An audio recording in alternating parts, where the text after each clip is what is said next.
sobre esse texto de Romanos capítulo 8, a partir do versículo de número 31. Que diremos então à vista destas coisas? Se Deus é por nós, quem será contra nós?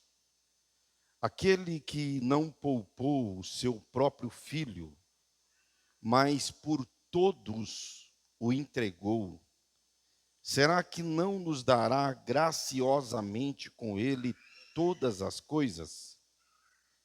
Quem intentará acusação contra os eleitos de Deus? É Deus quem os justifica. Quem os condenará? É Cristo Jesus quem morreu, ou melhor, quem ressuscitou, o qual está à direita de Deus e também intercede por nós. Quem nos separará do amor de Cristo? Será a tribulação, ou a angústia, ou a perseguição, ou a fome, ou a nudez, ou o perigo, ou a espada? Como está escrito: por amor de ti somos entregues à morte continuamente. Fomos considerados como ovelhas para o matadouro. Em todas essas coisas, porém, somos mais que vencedores, por meio daquele que nos amou. Porque eu estou bem certo de que nem a morte, nem a vida, nem os anjos, nem os principados, nem as coisas do presente, nem do porvir, nem os poderes, nem a altura, nem a profundidade, nem qualquer outra criatura poderá nos separar do amor de Deus que está em Cristo Jesus, nosso Senhor. Amém? Nós vamos orar. O irmão Adriano vai estar orando agora nesse momento. Quantos precisam de oração? Vamos estar orando pelos outros e não vamos esquecer de orar pelo Neno. O Neno, ele é padrasto do nosso irmão Marlon, aquele que veio de São Paulo, não é o Marlon Boiadeiro, não. É o de São Paulo. Vamos estar orando então pelo seu padrasto. Oremos, meus irmãos. Soberano Deus e eterno Pai, este momento nós te louvamos por esta oportunidade de mais uma vez podermos aqui estarmos na tua casa, Senhor, para juntamente louvarmos o teu precioso nome nesta noite, juntamente com teus filhos que estão reunidos a este lugar. Soberano Deus e eterno Pai, nós te louvamos e pedimos que assim o Senhor venha falar conosco, segundo a tua vontade, o teu querer, Senhor, para com as nossas vidas. Também apresentamos nessa noite as necessidades que foram citadas nessa noite, que assim o Senhor possa estender as tuas mãos e operar um milagre no nome de Jesus. Amém. Meus amados irmãos, a carta de Paulo aos Romanos deveria ser lido constantemente por todos nós. Foi essa carta, principalmente capítulo 5, que levou Martinho Lutero a entender a graça da justificação pela fé. Martinho Lutero, ele tinha uma alegria e um amor enorme pela carta de Paulo aos Romanos.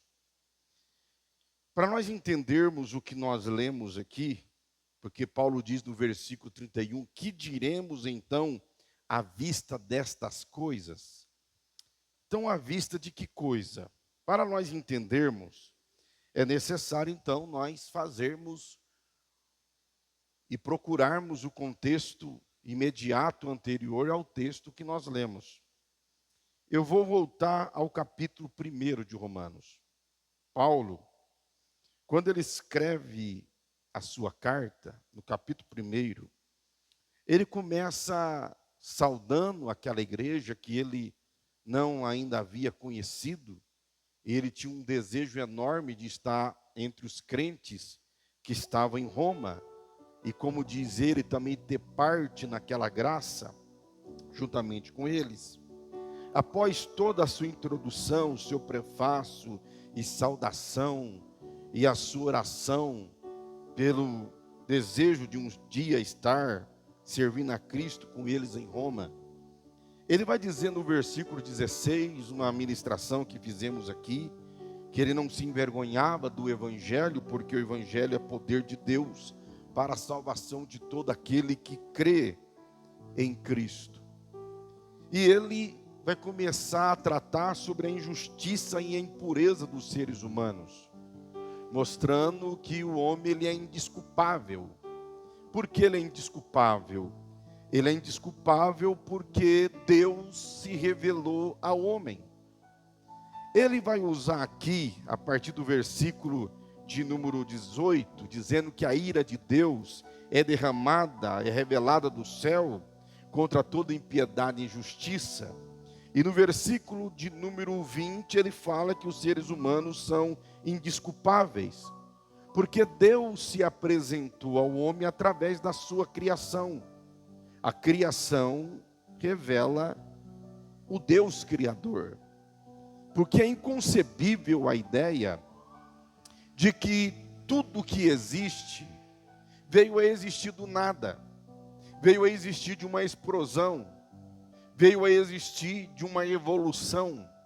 Ora, você precisa de mais fé para crer na evolução do que para crer que Deus é o Criador.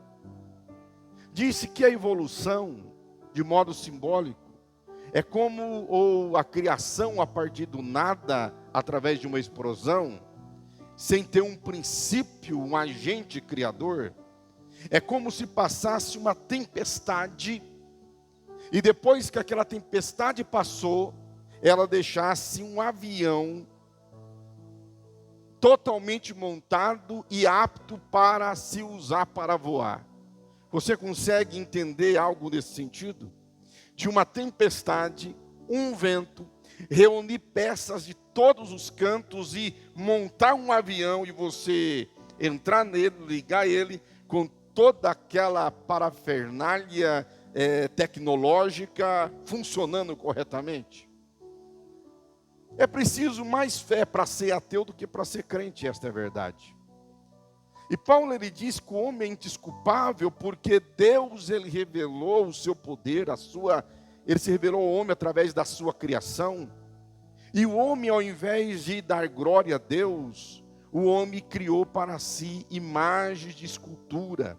Ele fez imagem de todos os animais, ele fez imagem de toda a criação, de modo que Paulo diz, no versículo 22, que dizendo que eram sábios, se tornaram tolos, e trocaram a glória do Deus incorruptível por imagens semelhantes ao ser humano corruptível, às aves, aos quadrúpedes e aos répteis. Então ele começa a tratar sobre a queda do homem, o homem se distanciando de Deus. No capítulo 2, Paulo então ele vai falar do justo juízo de Deus. Esse Deus que não tem o pecador por inocente. Esse Deus que não julga com parcialidade. A um ele julga bem, ele usa de graça, e a outro ele castiga. Paulo ele vai dizer no versículo 11 do capítulo 2, que Deus não trata as pessoas com parcialidade. Então Deus, ele julga a todos, seja judeus, seja gentios, não importa a que raça você pertence, Deus, ele vai te julgar com a sua reta justiça. Bom, Paulo então no capítulo 3, ele vai falar que o homem tendo pecado, ele se afastou da graça e da glória de Deus. Por isso que ele vai dizer no capítulo 3, versículo 23, porque todos pecaram e carecem da glória de Deus. A tradução revista e corrigida, todos pecaram e destituídos estão da glória de Deus. O homem está afastado de Deus por causa do seu pecado. Deus vai usar o profeta Isaías para dizer que não é os seus ouvidos, o ouvido de Deus que está tampado para não ouvir, nem a sua mão que está encolhida para não poder salvar, mas os vossos pecados fazem separação entre mim e vós. O pecado afasta o homem de Deus. O pecado tendo afastado o homem de Deus, então o homem carece, o homem precisa, o homem é necessitado da glória de Deus. Por quê? Porque quando Deus fez o homem, Ele fez o homem do pó da terra, e Ele soprou no nariz do homem, Ele colocou uma parte dele, Deus, dentro do homem. O homem então é apenas um boneco de barro, mas quando Ele sopra o seu fôlego no nariz do homem, aí a Bíblia diz que o homem passa a ser um ser vivente. Uma das palavras para homem no grego é antropos, e um sentido literal de antropos é aquele que olha para cima. O homem, ele tem uma necessidade de ter um ser superior para ele adorar. É por isso que aquele que não conhece Deus, ele procura alguma coisa para preencher o vazio do seu coração. É por isso que existem centenas de milhares de deuses criados pelos homens. Se você vai na Índia, são milhões de deuses que existem na Índia. Eles cultuam todo tipo de deus, rato. Eles bebem a urina de rato, dizendo que aquilo é milagrosa. Tem um templo para rato, onde eles entram para todo lado e as pessoas vão lá e pegam a comida do rato, a urina do rato, e você sabe o que acontece. Quando tem uma das enchentes que tem aqui no Brasil, principalmente em São Paulo, que invade todas as casas, a primeira doença que aparece é aquela do rato, esqueci o nome. Isso, essa mesmo, Deus abençoe. E eles tomam dizendo que vão ter milagre.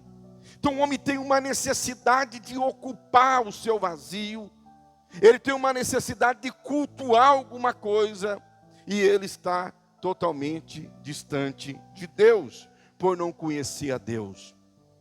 A partir do versículo capítulo 4, Paulo então vai mostrar que nós nos aproximamos de Deus e somos justificados por Deus, não pelas obras. Não, nós não fazemos as obras para ser justificado. Paulo vai ensinar que as boas obras é resultado da justificação que nós alcançamos de Deus pelo sangue de Cristo derramado na cruz. Ele vai dar um exemplo de Abraão. Ele diz: Abraão foi justificado pelas obras ou foi justificado pela fé? A Bíblia vai dizer em Gênesis capítulo 15, versículo 5, que Abraão creu e isso foi lhe imputado por justiça. Então, assim como Abraão, ele foi justificado pela fé, Paulo ele vai mostrar que nós outros também somos justificados pela fé e não pelas obras. Então, no capítulo 4, ele vai tratar sobre isso. No capítulo 5, então, ele vai falar sobre a justificação pela fé, que é nos dado através de Cristo Jesus. Ele vai dizer: justificado, pois, mediante a fé, temos paz com Deus por meio do nosso Senhor Jesus Cristo. Então ele passa a nos ensinar que é em Cristo que nós alcançamos a justificação, a reconciliação. É Cristo aquele que Deus propiciou para morrer por nós. Paulo diz que Cristo é a propiciação dos nossos pecados. O que isso quer dizer? Propiciação é a maneira de aplacar a divindade. É usado também no meio pagão para falar sobre aplacar a divindade, oferecendo uma oferenda, um sacrifício, para que aquela divindade que está irado, ele venha se aplacar. Paulo ele nos ensina que Deus ele propiciou Cristo, e em Cristo a ira de Deus foi derramada. Quando Cristo ele está na cruz, toda a ira de Deus, toda a sentença de Deus, que eu e você não poderíamos pagar, Cristo ele paga. Por isso que Paulo ele vai escrever aos Colossenses, e ele vai dizer que Cristo pegou o escrito de dívida que nos era contrário e cravou na cruz, dizendo então que o preço pelo pecado foi pago. Eu e você, nós não teríamos condição de fazer, mas Cristo é o Cordeiro de Deus que tira o pecado do mundo. Ele é o Cordeiro aceitável a Deus, ele é a oferta aceitável por Deus pelo pecado da raça humana. No capítulo 6, então, Paulo ele vai dizer que nós somos livres do pecado pela graça. Nós que outrora estávamos escravizados pelo pecado, nós que estávamos presos pelo pecado, agora nós fomos libertos. E ele diz no versículo de número 4, que nós fomos libertos, assim também então nós devemos andar em novidade de vida. Deus nos libertou, não para nós termos a mesma vida que tínhamos lá no mundo, mas para que nós tenhamos uma nova vida e nós possamos andar em novidade diante de Deus. No capítulo 7, Paulo então, ele vai falar sobre a lei e o pecado. Ele vai mostrar aqui que a lei não tem poder para perdoar o homem. Ele vai dizer que a lei é boa, a lei é santa, mas a lei foi incapaz de libertar o homem do peso do pecado, ou do poder do pecado. É por isso que no capítulo de número 8, versículo de número 3, ele vai dizer: porque aquilo que a lei não podia fazer, por causa da fraqueza da carne, a carne do homem, a lei é boa, mas o homem não consegue observar a lei e obedecer a lei. Então o que a lei não podia fazer? Libertar o homem do poder do pecado. A lei tinha uma funcionalidade: apresentar para o homem aquilo que era pecado. É por isso que Paulo vai dizer assim, que se não houvesse lei, não haveria pecado. Porque se a lei não dissesse, não cobiçarás, eu não saberia que cobiçar era pecado. Então a lei tinha o poder de mostrar o que era pecado, mas a lei não tinha poder de libertar o homem do pecado. E aí então Paulo vai dizer, no capítulo 8, o versículo 3, porque aquilo que a lei não podia fazer por causa da fraqueza da carne, a carne do homem que não conseguia obedecer, isso Deus fez, enviando o seu próprio Filho em semelhança de carne pecaminosa, e no que diz respeito ao pecado, e assim Deus condenou o pecado na carne. Deus condena o pecado na carne de Cristo. Quando a carne de Cristo é rasgada. É por isso que quando nós participamos da Santa Ceia, o Senhor Jesus, na noite que ele foi traído, ele pega o pão, ele dá graça, ele parte o pão. Os judeus nunca cortavam o pão com uma faca. Para o judeu, o pão é tão sagrado que ele não pode se usar nenhum instrumento para cortá-lo. Então partia o pão. Então ele parte o pão e diz: esse pão é o meu corpo, que é dado por vós. E o corpo de Cristo, ele é moído por causa das nossas transgressões. É o que diz Isaías capítulo 53, que ele foi moído por causa das nossas iniquidades. O corpo dele é flagelado. Quando ele está indo pelo caminho da via dolorosa, subindo até o Calvário, os soldados iam chicoteando eles. E o chicote dos romanos tinha ossos e aço, de modo que quando batia, entrava aquilo na carne, e quando ele puxava, rasgava a carne. O corpo de Cristo é totalmente cortado, como que moído, por causa das nossas transgressões. Então Paulo ele diz que Deus condenou o pecado na carne. A carne de Cristo é moída, o seu sangue é derramado. De modo que então Paulo vai dizer no capítulo 8, agora pois já não existe nenhuma condenação para os que estão em Cristo Jesus, porque a lei do Espírito da vida em Cristo Jesus livrou você da lei do pecado e da morte. Paulo então está discorrendo que agora, aqueles que antes eram condenáveis por causa do pecado, Agora eles foram libertos pelo sangue de Cristo. Então Paulo está dizendo assim, que você que creu em Cristo, que você que confessou o teu pecado a Cristo, que você que se tornou a habitação do Espírito Santo, agora não tem mais nenhuma condenação contra a tua vida. E ele vai dizer então, que nós agora passamos a viver, não mais na lei mosaica, mas na lei do Espírito. E ele vai dizer então que nós passamos a viver inclinados não para a carne, porque a inclinação da carne é inimizade com Deus, mas agora nós andamos inclinados para o Espírito habita em nós, nós andamos fazendo a vontade de Deus. A partir do versículo 12 do capítulo 8 então, Paulo, ele vai dizer que nós nos tornamos herdeiro de Deus, porque agora nós somos filhos, e todo filho é herdeiro do Pai. E ele diz então que nós somos herdeiros de Deus, e nós somos co-herdeiros de Cristo, ao ponto de agora nós podemos chegar diante de Deus. Ele vai dizer no versículo de número 14, que agora nós somos guiados pelo Espírito de Deus, então nós somos filhos de Deus. E no versículo então de número 15, ele vai dizer que nós recebemos o Espírito de adoção, que é o Espírito Santo, e agora nós podemos falar, Abba, Pai, meu papai. Ele está dizendo que agora, como um filho que tem intimidade com o Pai, lá atrás nós éramos filhos da desobediência, afastados do nosso Deus, afastados do Pai, mas agora como habitação do Espírito Santo, nós temos a liberdade. E tem pais aqui nesta noite, mães, que o seu filho, que tem a liberdade, que conhece o teu coração, ele chega diante de você, ele se inclina nos seus joelhos, ele deita no seu colo, e ele diz, papai, me compra isso, papai, me dá aquilo. E você, com o coração cheio de amor, de ternura, você dá para o seu filho aquilo que ele pede.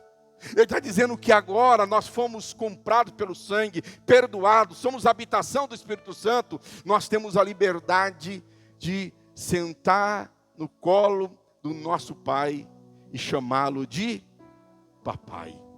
Então veja bem que Paulo, ele começou dizendo do homem afastado de Deus. E agora no capítulo 8 ele fala do homem sentado no colo de Deus, chamando Deus de papai. Aí, ele vai dizer no versículo 26, uma mensagem que eu preguei aqui no sábado, que o Espírito Santo, ele intercede por nós. Apesar das nossas fraquezas, de nós não sabermos como orar, como falar com o Pai, ainda que nós temos a intimidade de chegar para o papai e no colo dele pedir alguma coisa, mas nós não sabemos o que pedir. Então Paulo diz, no versículo 26 a seguir, que o Espírito Santo, ele nos ajuda naquilo que nós não conseguimos. E ele intercede por nós, não com palavras, mas com gemidos inexprimíveis. Naquele sábado que eu preguei, eu disse que existe no mundo mais de 7.168 idiomas. Mas quando o Espírito Santo vai interceder por nós, ele não usa nenhum idioma conhecido na terra, ele não usa nenhum idioma conhecido no céu. Ele não intercede por nós com a língua dos anjos, ele não intercede por nós com a língua dos homens, mas ele intercede por nós com gemidos inexprimíveis. Aí Paulo diz, o que diremos então à vista destas coisas? Ele diz, então o que eu mais vou dizer? Depois de eu ter dito tudo isso, o que mais eu vou dizer? Aí ele diz assim, se Deus é por nós, quem será contra nós? Paulo vai fazer aqui 5 perguntas retóricas. A primeira pergunta, se Deus é por nós, quem será contra nós? Ora, se o próprio Deus, aquele Deus que condena o pecado, aquele Deus que diz que o homem culpado, ele tem que pagar pelo seu pecado. Agora, desculpa que deu uma engasgada agora. Agora esse Deus, ele nos amou, nos comprou, nós cremos nele. Ele agora não é mais contrário a nós, ele é favorável a nós. Então Paulo diz, se esse Deus Todo-Poderoso, ele é por nós, quem ousaria ficar contra nós? Se você é um filho de Deus, e não há mais nenhuma condenação contra a tua vida, e Deus, ele é favorável a você, quem em sã consciência vai ficar contra você. A Bíblia diz que diante de Deus, o nosso acusador, o diabo, ele fica constantemente para nos acusar. Ele não tem vergonha na cara, porque ele sabe de tudo isso que Deus fez pelos seus filhos, de toda a luta de Deus em favor dos seus filhos, mas ele está lá constantemente tentando nos arrancar da presença de Deus. Ele usa pessoas na terra para tentar se levantar contra a nossa vida. Mas Paulo diz: se Deus é por nós, quem será contra nós? Se esse Deus é favorável a você, quem poderá ser contra você? Aí ele vai dizer que a evidência desse favor de Deus está em Cristo Jesus. Quando ele diz: aquele que não poupou o seu próprio filho, mas por todos nós o entregou. Qual é a evidência que Deus é favorável a nós? É Cristo Jesus. Um Deus que pegou o seu próprio filho, seu filho unigênito, e o entregou para morrer na cruz por nós. Você acha que tem como alguém ficar contra você e vencer?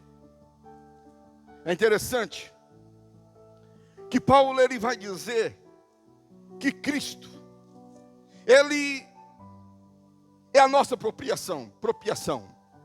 Ele vai dizer que Cristo, ele morreu por causa das nossas transgressões. Ele vai dizer que Cristo morreu por nós ao seu tempo pelos ímpios. Ele vai dizer que Deus prova o seu próprio amor para conosco pelo fato de Cristo ter morrido por nós quando nós éramos ainda pecadores. Ele vai dizer que fomos reconciliados com Deus mediante a morte do seu Filho. Ele vai dizer que o Senhor Jesus Cristo é aquele que nós recebemos através dele a reconciliação. Ele mostra então que a maior evidência que Deus é por nós, é que Deus deu o seu Filho para morrer por nós. Aí ele vai fazer a segunda pergunta retórica. Ele diz: se Deus não poupou o seu próprio Filho, mas por todos nós o entregou, será que não nos dará graciosamente com ele todas as coisas? Paulo diz assim: ó, Deus é favorável a nós. E se ele é favorável a nós, quem será contra nós? Eu tenho uma evidência desse amor. Cristo morreu por nós. Agora, você acha que isso é pouco? Mas se Deus não poupou sequer o seu Filho, ele entregou por nós, você acha que agora ele vai te abandonar? Você não acha que agora ele vai nos dar graciosamente todas as coisas?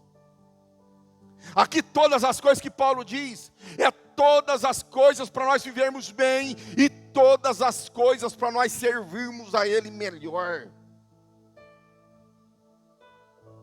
Deus nos ama.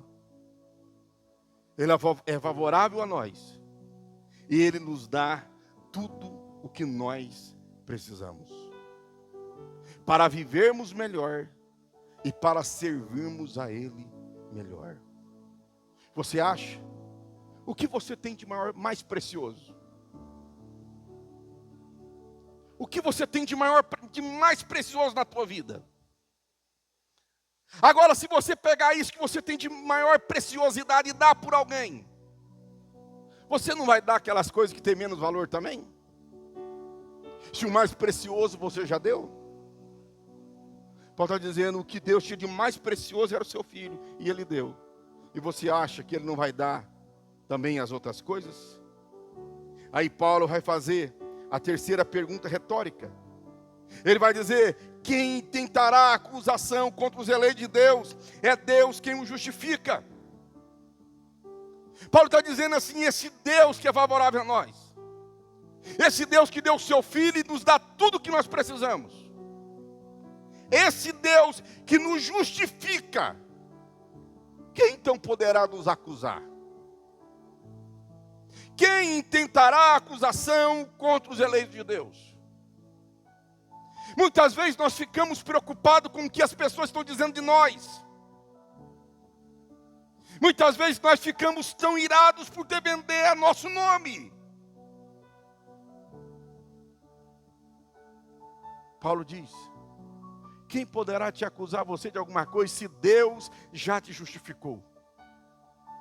Qual é a maior instância do judiciário do nosso Brasil? Não o STF. Se o Supremo Tribunal Federal, ele falar que você é justo, nenhum outro tribunal abaixo poderá dizer que você é culpado. Porque o maior tribunal da nossa nação já estabeleceu o parâmetro e declarou que você é justo.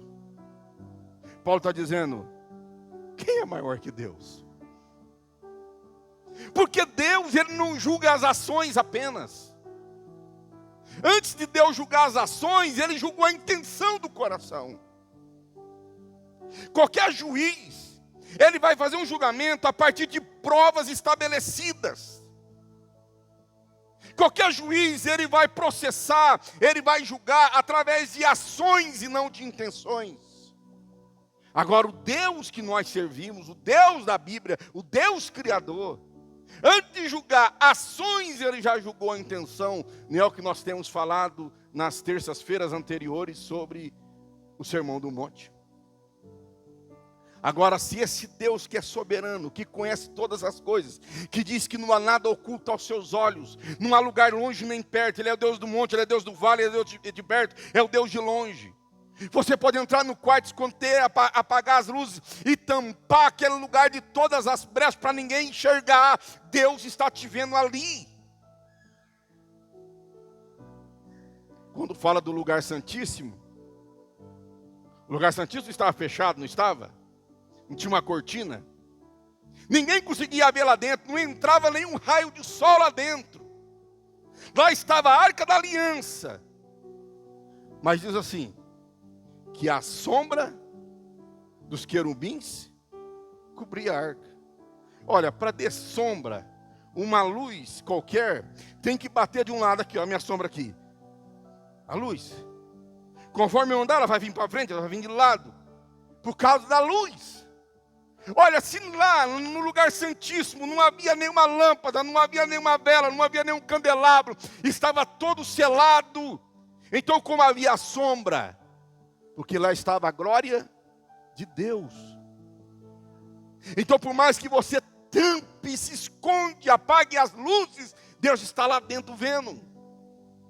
Ninguém pode se esconder. É por isso que o salmista no Salmo 139, ele diz, se eu subir ao céu, tu estás, se eu descer no inferno, tu lá está. Não tem como esconder de ti.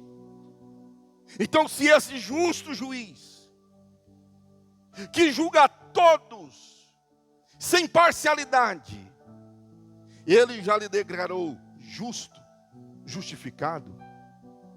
O que é essa linguagem na teologia? É você ser declarado justo, não por causa dos seus méritos, mas por causa dos méritos de Cristo. Quando Cristo morreu e derramou o seu sangue, todos aqueles que nele crê foram declarados justificados, não tem dívida nenhuma, não deve nada. Então Paulo ele diz que Deus já nos declarou justo. E nós não temos mais ninguém para nos acusar. Porque Ele, Deus, já olhou para você e através do sangue de Cristo, Ele diz, você não tem mais nenhum pecado. Então quem tentará acusação contra os eleitos de Deus, é Deus quem os justifica. Aí ele diz, quem os condenará? A quarta pergunta retórica. É Cristo quem morreu, ou melhor, quem ressuscitou, o qual está à direita de Deus e também intercede por nós. Ora, se não tem como lhe acusar porque você é declarado justo, então como você será condenado? Como alguém pode chegar diante de Deus e dizer assim, ele é réu, ele é condenável, se Deus, o próprio Deus, já te justificou? Quem está entendendo, diga amém. Não aceite que o diabo entre na tua mente e diz que para você não tem jeito, e diz que você é pecador miserável, que você tem que ir para o inferno. Não permita que esse tinhoso, ele venha tirar a tua paz, a tua alegria, dizendo que para você não tem jeito, porque o sangue de Cristo Jesus te purifica de todo pecado e ninguém pode te condenar. É o que Paulo está dizendo. Mas aí Paulo vem para a quinta e última pergunta: quem nos separará do amor de Deus? Ninguém é contra você. Pode ser contra você porque Deus é a favor de você. Ninguém pode de alguma maneira dizer que você não vai conseguir nada, porque Deus já deu o Filho, Ele vai dar todas as coisas.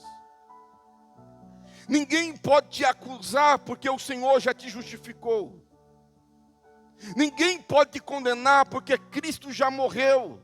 Não apenas morreu, Ele ressuscitou. Paulo disse: se Cristo não houvesse ressuscitado, seria vã a vossa fé. Nós estaríamos perdendo tempo aqui, mas a ressurreição de Cristo é a garantia da nosso perdão, purificação, e que nós somos aceitáveis a Deus, e que a nossa fé é viva. Olha, ninguém pode te condenar, e ninguém pode condenar, então quem pode separar você de Deus? Quem? Aí Paulo vai dizer: a tribulação, a angústia, a perseguição, a fome, a nudez, o perigo, a espada. Paulo está dizendo assim, depois de tudo isso que Deus fez por nós, depois de tudo isso que Deus provou por nós e mostrou o seu amor, você vai deixar que a tribulação e a angústia tire você da presença dEle? Você vai deixar que a fome, a ausência de ter o que comer, ou a ausência do que vestir, a nudez, ou o perigo, a espada, você vai deixar que essas coisas tirem você da presença dEle? Ele vai dizer no versículo 37, em todas essas coisas, porém, somos mais do que vencedores por meio daquele que nos amou.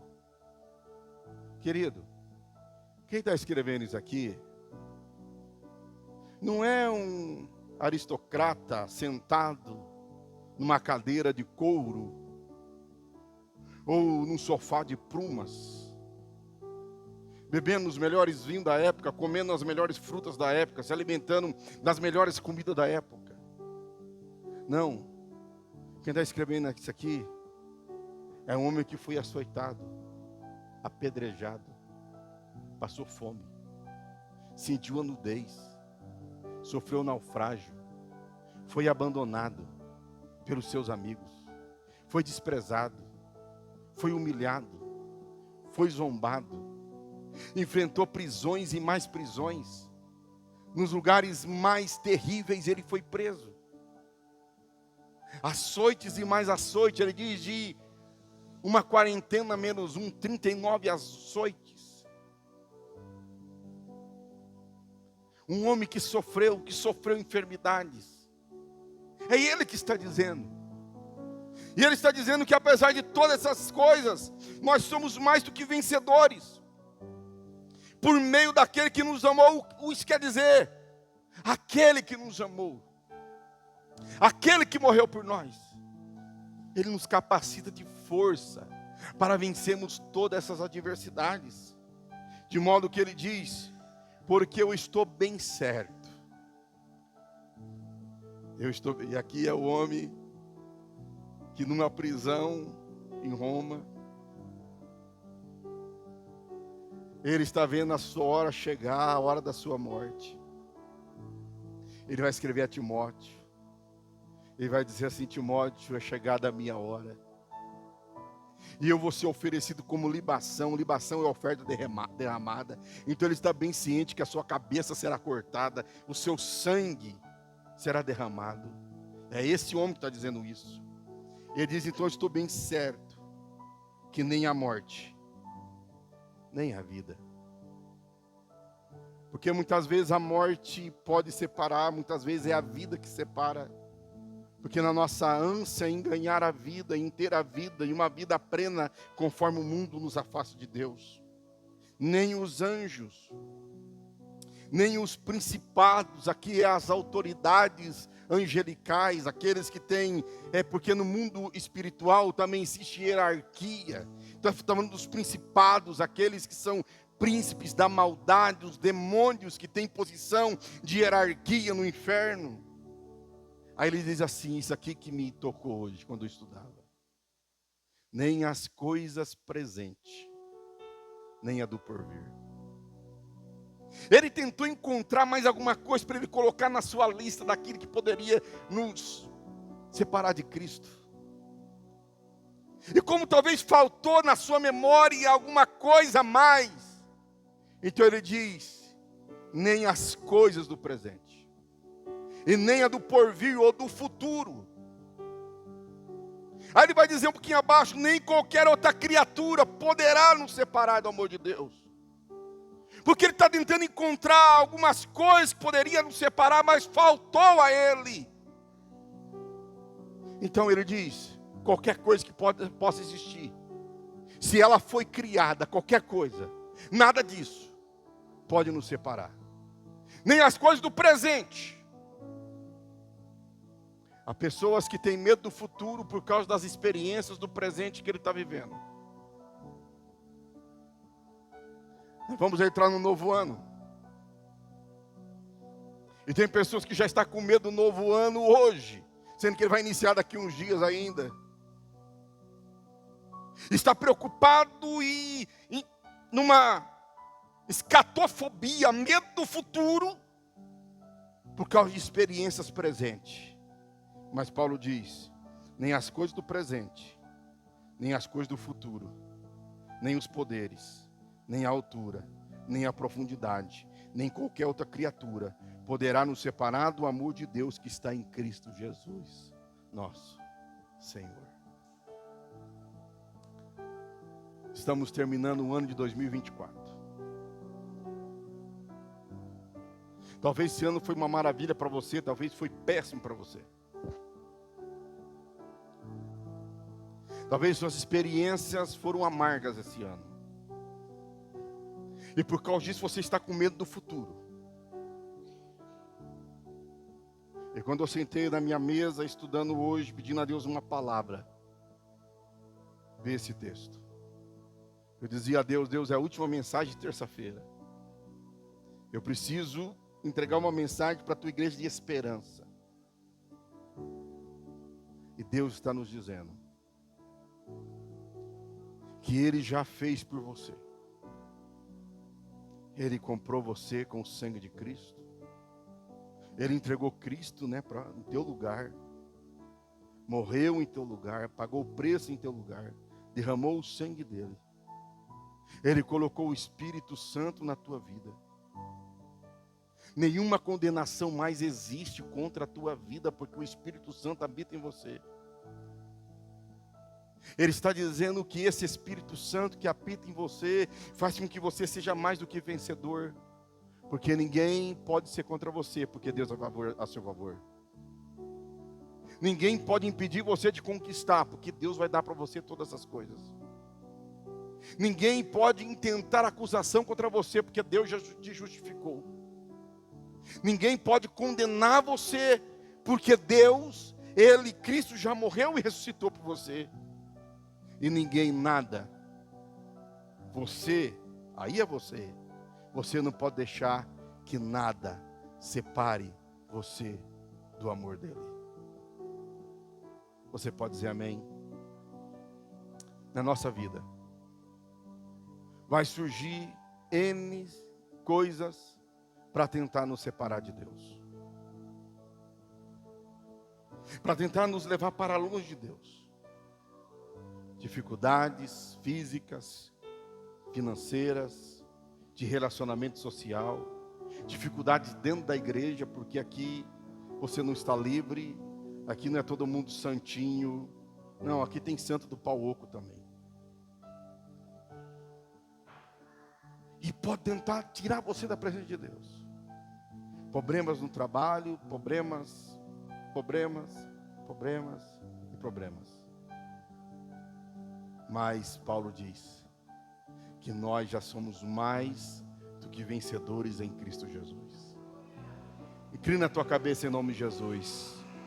Pai, eu quero louvar a Ti, Senhor, pelo Teu amor e pela Tua graça. Eu quero Te louvar, Senhor, pela morte de Cristo na cruz, pela Sua ressurreição, pelo perdão que o Senhor nos trouxe. Ó Pai, nessa última terça-feira do ano em que eu ministro a Tua palavra, praticamente todas as terças-feiras desse ano de 2024, eu estive neste púlpito, ensinando a Tua igreja. Pai, nesta última terça-feira deste ano que eu ministro, eu quero pedir que a Tua graça seja derramada em nossos corações. Eu quero pedir que cada um dos Teus filhos, Senhor, seja tocados pelo Teu Santo Espírito. E entenda, Pai, todo projetos e planos que o Senhor tem na vida deles. E que eles possam viver para Ti, em alegria, em comunhão e com a paz do Teu Santo Espírito. Aqui tem pessoas que estão enfrentando dificuldades na vida. Aqui tem pessoas, ó Pai, que enfrentarão no ano de 2025 dificuldades. Mas eu profetizo a Tua palavra. E a Tua palavra diz que nem as coisas do presente, nem as coisas do porvir pode nos separar do Teu amor. E eu peço a Ti que o Senhor seja a nossa força, o nosso escudo e broquel, e que o Senhor nos sustente nas Tuas mãos. É a minha oração, em nome de Jesus. Se você recebe, levante a tua mão e diga amém.